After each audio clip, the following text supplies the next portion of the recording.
What's up, y'all? It's G back with another video. You already know. If you said it with me, you lit. If you didn't, you a nut to the left. Please, we not gonna mess with you.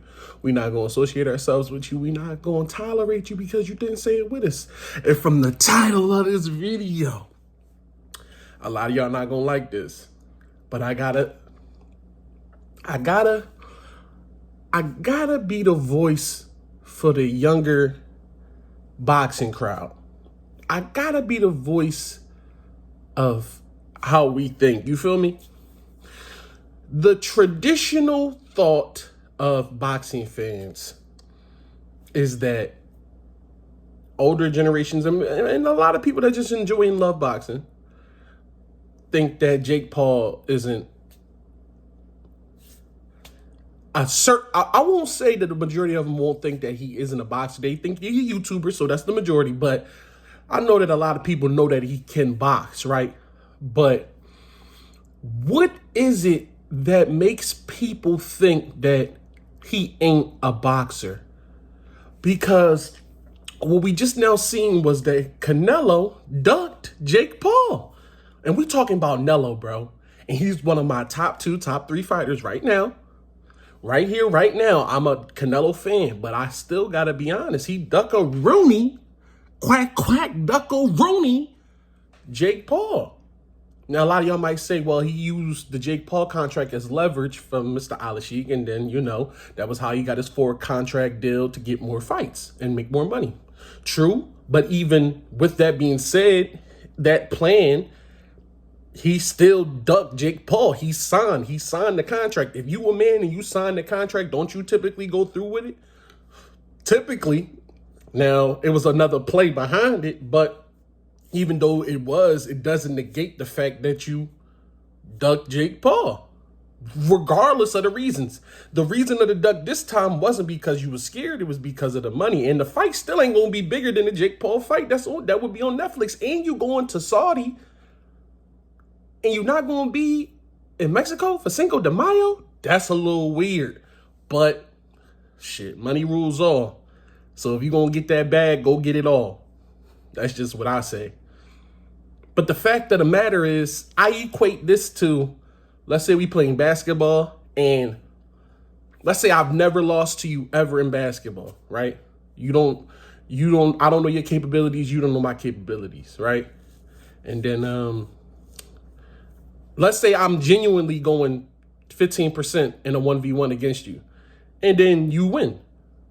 You beat me. Did I still lose? Right? I went 15%. That's my fault. Let's say the next 20 games I go 100%, skunk you 21. Does that still negate that you beat me the first game? It don't. A loss is a loss. A win is a win. Regardless if I was going as hard as I could, regardless if I wasn't. That's the same thing with a duck, bro. A duck can be for multiple reasons. But at the end of the day, we got confirmation that you signed your name and you chose not to go through with the fight. That's a duck. By my definition, and by a lot of people's definition, it's a duck, but because it's Canelo, y'all not going to consider it a duck? Because it's Jake Paul, rather? That's out of pocket. That's weird to me. That's weird to me. What makes Jake Paul fights any less valid or have any less validity than a whole bunch of other fights? Because he's fighting older guys? The entertainment factor's still there? The knockout factor's still there. They're stepping in the ring and they could potentially die. It's still there. Everybody betting on these people to knock Jake Paul out and they losing. Is it because of who he's fighting? Okay. Shakur Stevenson fought a dude and them together had the lowest count in punches thrown in a boxing match ever. Ever. Less than a Jake Paul fight. What gives that fight more validity than a Jake Paul fight? They got in the ring and literally did nothing. We watched it. So what? Because he got more fights or he fought more contenders? What did the contender do? What did the Shakur Stevenson's contender do? Y'all want to go back and watch that fight? Go back and watch that fight. What did he do? What did Shakur do? Come to find out, he broke his hand. But inside of the ring, it was terrible. So with that being said, why do we keep not giving people they do. Everybody want to hate. Everybody want to sit here. You just want to see somebody knocked out because you don't like him. But because you don't like him, he gonna get paid off of it. Look at Conor McGregor, right? Everybody, before he was the bad man, he wasn't getting paid like that, especially from the UFC. Look at Floyd. Before he turned into Money May, he wasn't getting paid like that till he became Money May. So I'm confused from the standpoint of, we already know what it takes to build up a fighter's career. And then once they build it up to a certain point, they go evil to get paid before it's over, said and done.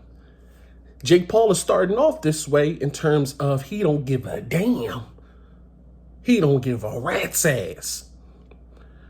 And that's respectable and commendable. And he's getting paid to do it. Netflix deal's crazy. Days and deals crazy. Y'all just hating on the man because y'all don't like him. Anyway, tell me what you think about Canelo ducking Jake Paul in the comment section below. Peace, Middle East, about to with the crease. Don't forget to like, comment, and subscribe. I still love Canelo. I ain't gonna lie. And we got Bud Canelo coming up. Deuces.